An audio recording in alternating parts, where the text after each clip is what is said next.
Mesdames, Messieurs, bonsoir et bienvenue à cette édition, le sommaire. Depuis son interpellation, Steve Amoussou, alias Frère Onvi, reçoit des soutiens de part et d'autre, notamment du côté des partis politiques d'opposition. Irénée Josias Agossa, acteur politique de la mouvance, se prononce sur le sujet. Économie, dans cette édition, la BAD accorde une subvention de plus de 235 millions de francs CFA au ministère des Finances. Plus de précisions dans cette édition. La Thaïlande enregistre le premier cas de Mpox, encore appelé variole du singe, souche africaine en Asie. La personne infectée a été placée en quarantaine à l'hôpital.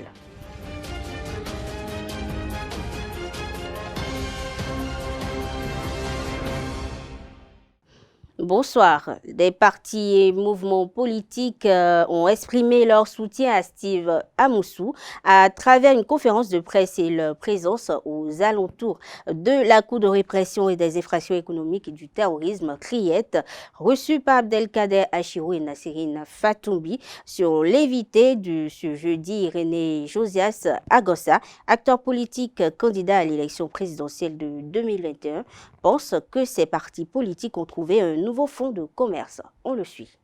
Il n'est pas de l'opposition. Tu sais, il y a un texte qui régit l'opposition dans notre pays. Et vous avez Il n'est pas de l'opposition. Il n'est pas de l'opposition. Il est de quelle partie de l'opposition? On ne se décrète pas de l'opposition. On est membre d'un parti de l'opposition. Nous sommes dans un pays où il y a des tests. Moi, j'ai été membre de l'opposition. Donc aujourd'hui, je ne suis plus membre de l'opposition. C'est cohérent. Ceux qui le soutiennent, qui sont membres de l'opposition et qui sont aujourd'hui soutenus et protégés par les tests de la République, pourquoi ils n'ont pas proposé d'être membres de leur parti pour bénéficier de cette protection de la République dans le cadre de ses compétences et de ses valeurs? C'est une compétence. C'est une compétence, puisqu'ils parlent, on l'écoute. Oui. Donc, ils n'ont qu'à l'utiliser dans leur parti. Ils seraient plus encadrés et ils seraient plus protégés parce qu'il y a la loi qui protège les membres de l'opposition. Et là, on aurait pu avoir le temps de l'encadrer. Ce n'est pas après l'avoir laissé, et maintenant qu'il soit devant ses responsabilités, qu'on se dise qu'il est proche de l'opposition. Ils sont encore à la recherche. Je pense qu'ils ont trouvé un nouveau fonds de commerce. Oui, les opposants, ceux qui se sont alignés derrière lui, ils ont trouvé un nouveau fonds de commerce. Ils sont cyniques. Ils sont cyniques. C'est-à-dire que on te laisse, tu les suis, tu vas en prison, et en ce temps, ils crient un peu, et ils commencent par agiter pour dire libérez-le, sachant très bien que tu ne serais pas libéré, et commencer par dire que c'est pour les libertés dans le pays, etc. Et ne pas poser les véritables problèmes du pays et être dans un système que nous appelons la victimisation. Donc, ce n'est pas encore bien. Il faut qu'ils cessent d'être méchants.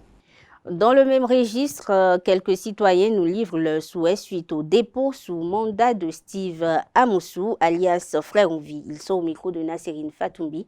Quentin Amoussou. Non, je ne suis pas surpris. Je ne suis pas surpris du tout. Après avoir entendu tout ce qui lui a été reproché. Je sais que d'abord, la loi sur le numérique, d'abord ça là, je sais qu'ils vont le frapper sur ça. Et vous voyez. Bon, maintenant, on a appris que c'est 3 chefs d'inculpation. Est-ce que c'est le vrai monsieur Frère Onvi qu'ils ont arrêté? Ce que je souhaite, c'est que ça soit le 7 octobre, ça serait le début de son procès, et que ça soit un procès équitable. Et bon, on va lui permettre à ses avocats de le défendre, de respecter ses droits. La justice est en train de poursuivre et nous allons voir ce que ça va donner. Pour le moment, chacun va prendre patience. C'est quand on va le condamner qu'on peut dire que oui, c'est un journaliste chroniqueur. Je sais qu'il y a des brebis galeuses dans toutes les corporations. Parmi eux, il y a d'autres qui commettent des erreurs. Eux-mêmes, ils le disent, qu'ils commettent des erreurs qu'ils regrettent après. Donc, s'ils ont la main libre, ils n'ont qu'à essayer de dire le droit. C'est ce qu'on veut. Ils n'ont qu'à dire le droit. L'acteur politique et candidat à l'élection présidentielle de 2021, Irénée Josias Agossa, s'est prononcé aussi sur la réforme du système partisan et ses rapports avec l'opposition. C'était lors de l'émission matinale L'évité sur Free Matin avec Abdelkader Achirou et Nassirine Fatoumbi. Je suis droit dans mes bottes et je suis responsable de mes propos. Je les assume. Moi, je ne suis pas Ronvi. Je suis Irénée Josias Agossa. Je ne me cache jamais. J'assume. Et je suis fier de dire que nous sommes dans un pays démocratique. Moi, j'ai utilisé les tests du pays pour, bien sûr, critiquer le pouvoir en place et dire ma position. Je suis d'autant plus fier que j'ai été écouté. J'ai été... Qu'est-ce qui a changé? J'ai été depuis le début contre le fait que les hommes d'affaires viennent en politique. Ça là, je l'ai dit ouvertement. Depuis 2015, je ne l'ai pas dit en 2020, etc. Depuis 2015, et je l'ai dit en 2016, je le dis encore, je ne suis pas pour que les hommes d'affaires viennent en politique. D'autant plus que le management entrepreneurial n'est pas le management d'un État. Et c'est clair. Et j'ai parlé des conflits d'intérêts. J'en ai parlé. Je soutiens. Et je suis d'autant plus à l'aise que le chef de l'État m'a suivi. Puisque, étant conscient de la situation, la première réforme qu'il a mise en place, c'est la réforme partisane. Pour que désormais le chef de l'État soit issu d'un parti politique. Alors, pourquoi je ne serais pas satisfait? Je suis entièrement satisfait. Pour vous, le problème est réglé. Le problème avec la réforme est entièrement réglé, d'autant plus que... Mais est-ce suffisant pour quitter cette opposition je vous dis, dans laquelle vous avez eu à dénoncer le manque de social? Oui. Je suis totalement satisfait, d'autant plus que la réforme est en marche et qui demande des mutations au sein des partis politiques comme au niveau des hommes. C'est ça ce qui ça exige. Donc, je suis totalement satisfait. J'ai été d'autant plus satisfait que je me suis proposé en 2021 pour pouvoir être représentant d'un parti. Mais vous ne m'avez pas suivi parce que vous n'êtes pas comme les Sénégalais. Parce que vous êtes méchants. C'est simple. Les Béninois sont méchants volontairement. Vous avez dit hier. Les Béninois ou bien tout le monde, puisque vous n'avez pas voté pour moi. Je dis clair. Je le vous ne savez pas. Je confirme pour dire qu'en réalité, c'est ça ce qui importe, la réforme. Je me suis proposé, la réforme est là. Mais vous voulez que je ne sois pas au rythme de cette mutation? Je me suis mis au rythme de la mutation avec mes camarades. Et dire que nous devons maintenant soutenir cette réforme. Vous voulez que je sois de l'opposition aujourd'hui qui dit que cette réforme est mauvaise au moment où elle jouit de cette réforme? Je ne peux pas être. C'est ce qui justifie ma position. Et la réforme règle tout, règle sérieusement mon problème. Donc, quand vous voyez vos capsules d'hier, vous n'êtes pas gêné? Je ne suis pas gêné. D'ailleurs, ils confirment. Si ce n'était pas une valeur, ces capsules, ils ne vont pas les faire sortir maintenant. Je sais qu'il y a de mauvaises langues, des gens qui se disent que c'est pour montrer au président Talon qu'il avait dit ça de toi. Non, le président Talon a pris conscience, bien sûr, de ce que moi j'ai dit. La Banque africaine de développement a accordé une subvention de 400 000 $, soit plus de 235 millions de francs CFA, au ministère de l'économie et des finances du Bénin. La Banque mondiale l'a fait savoir à travers un communiqué. Cette subvention permettra au ministère de diversifier et d'augmenter les produits des marché obligataire durable, ce afin de soutenir la mise en œuvre des plans nationaux et de développement et de transition verte. La dite subvention s'inscrit dans le cadre du projet Fonds fiduciaire pour le développement des marchés de capitaux. Et ce projet en question permettra au Bénin de mettre à jour son cadre d'émission des ODD et d'étendre aussi ce cadre aux obligations thématiques. La commune de Tukuntuna a célébré le jeudi 15 août la première édition de la fête de l'IAM. Les festivités ont été parrainées par le président de l'ANCB, Luc Setonji Atrokbo. Et voici le point avec Anaël Dou. La commune de Tukuntuna a célébré sa première édition de la fête de l'IAM. Pour l'occasion, la commune a sollicité le parrainage du président de l'Association nationale des communes du Bénin, Luc Setonji Atrokbo. Un honneur que l'autorité a accepté avec engagement. Quand je disais depuis hier, Luc sera à Tukuntuna, on m'a dit c'est faux. On ne déplace pas un baobab comme ça. Oui, Tukuntuna a déplacé un baobab. Tukuntuna a déplacé un grand baobab. Je ne parle pas de baobab parti politique, non. Je parle de baobab en termes de charisme, en termes de force, en termes de puissance, etc. C'est ça que je mets dedans. Plusieurs activités ont meublé cette célébration, des chants, des danses, des jeux de société, un match de football et de pétanque et bien d'autres. Cette initiative vise à mettre la lumière sur les atouts de la commune. Nous produisons de l'IAM de bonne qualité. Le gros consommateur, c'est Cotonou.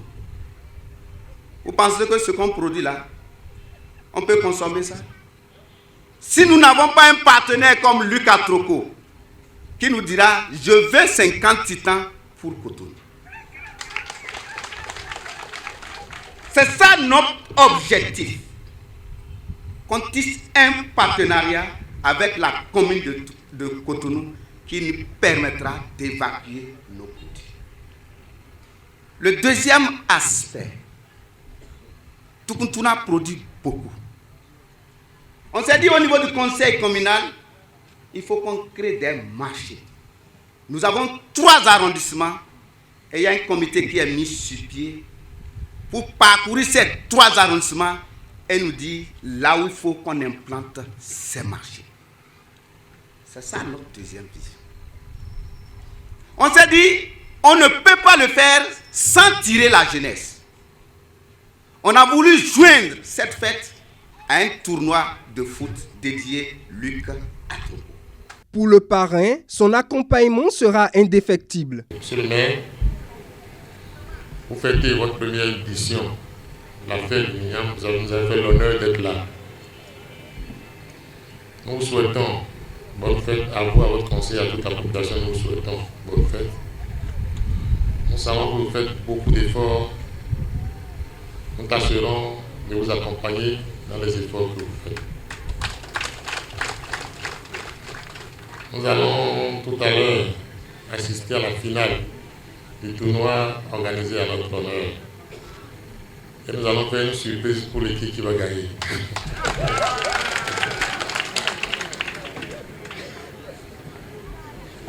C'est comme ça qu'on peut aussi encourager nos jeunes à s'efforcer, à se donner. Luc Setonji Atrokbo a profité de cette présence pour distribuer des casques aux conducteurs de taxi-moto et a rendu visite au roi de Tukuntuna. Société dans cette édition, la femme célibataire peut être définie comme une femme ayant un ou plusieurs enfants. La mère célibataire, peut être définie comme une femme ayant un ou plusieurs enfants sans être mariée et généralement, c'est elle qui les élève seule. Quelques citoyens béninois expriment selon eux les causes de la recrudescence de ce phénomène appelé femme-mère célibataire. Ils sont au micro de Francis Fahmi. De nos jours, maman célibataire, il y en a de plus en plus. D'autres mamans créent de leurs propres mains parce qu'elles veulent que l'homme m'aime. Elle va chez les traditionnels, au lieu de lui faire le vrai basse, on lui donne du poison, elle va mettre dans le repas de son mari et le mari décède. Il y a d'autres, quand ils cherchent premièrement la femme pour la marier, ils montrent ce qu'ils ont. Je vais te faire ceci, je vais te faire ceci. Vous avez vu. Et c'est lorsqu'elle est venue dans le foyer maintenant, après avoir un enfant ou 2 enfants, elle se rend compte que le monsieur là c'est un faux type. Il y a beaucoup de femmes aujourd'hui qui ne veulent pas souffrir avec leur mari. Une, deux, ils abandonnent leur mari. Une, deux, ils abandonnent leur mari. Commencez par porter des mini-jupes. C'est le manque de travail. La jeunesse, beaucoup aujourd'hui, pour avoir le bac, il faut avoir près de 20 ans. Aujourd'hui, à 16 ans, les gens ont déjà le bac. Licence avec 18 ans. Et ils ne gagnent rien. Après ça aussi, il y a les hommes qui bassent les femmes. Si vous bassez une femme, vous n'allez pas continuer. Vous allez faire un temps seulement. Vous allez faire seulement un temps et vous allez vous séparer. Et on voit encore de ces gens de mères célibataires. Toujours société, le mariage peut être défini comme l'union légitime de deux personnes dans des conditions prévues par la loi. Quelles sont donc les conditions à réunir avant de se marier? Des citoyens en parlent au micro de Francis Fahmi. Au moins, mais les gens ne prennent pas. Ils ne prennent pas. Ils ne prennent pas. Bon, dos sont béa. On prend ça, ils ont qu'à mettre dans le diplôme. Voiture nous dasso. Normalement, dossier même moyen. Adonaion de wa. Et puis ça, bélo dion. Filet moi dit fond li. Bara wan de a. Bon, sunu djewe. Et bon, devant même sunu. A bon dio sunu. Et n'est d'agbede a. Ben n'est d'agbede a. Aujourd'hui, néanmoins, il faut avoir du boulot qui peut t'aider à la longue pour pouvoir aider ton mari. Et ni le mari aussi, il faut avoir au moins un travail qui peut te servir à la longue. Tu dois avoir un travail. Si tu n'as rien, tu ne peux pas t'engager pour prendre une femme. Parce que quand tu as une femme sur ton toit, la femme a des besoins, toi mais tu as des besoins. Alors il faut avoir nécessairement au moins minimum pour s'occuper de la femme.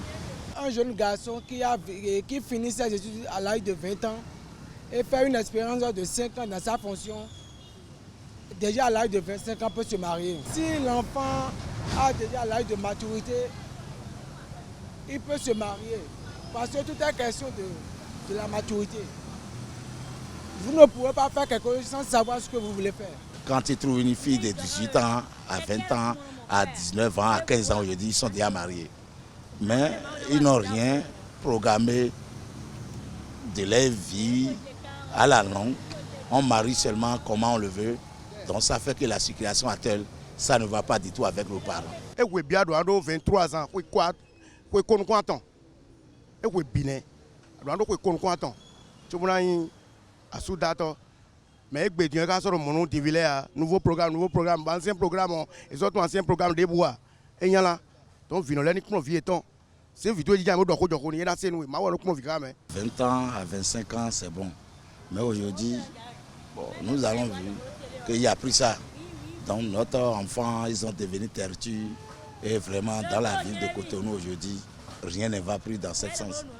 Donc pour pouvoir marier aujourd'hui, il n'y a plus la sens. Bon, nous venons là, mais quelqu'un nous vimitons là.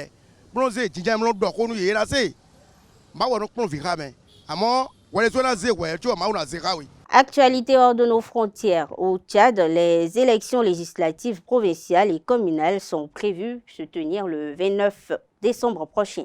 L'annonce a été faite ce mercredi 21 août par le président de l'ANGE, Agence nationale de gestion des élections, Ahmed Bati Cheret. Les dépôts de candidature auront lieu du 19 au 28 octobre 2024 et les résultats, quant à eux, seront connus le 3 février 2025. Le calendrier est publié 5 jours après la promulgation de la loi organique portant composition du Parlement. Pour la société civile, ce calendrier n'est pas la bienvenue. Pendant ce temps, le parti Les Transformateurs de Success Masra s'active pour la convention en septembre prochain afin de préparer ses échéances électorales. Il faut noter que le collectif de la société civile contre l'injustice et l'inégalité ainsi que le groupe de concertation des acteurs politiques GCAP, quant à eux, mènent une campagne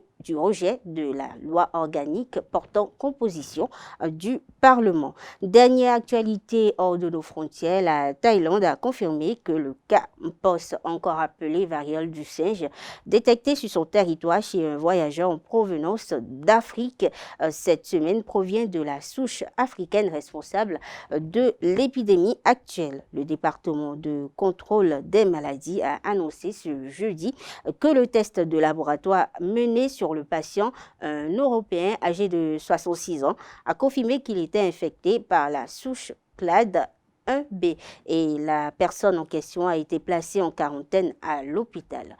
Mesdames, Messieurs, c'est sur cette note que prend fin cette édition. Merci de l'attention. Bonne soirée à toutes et à tous.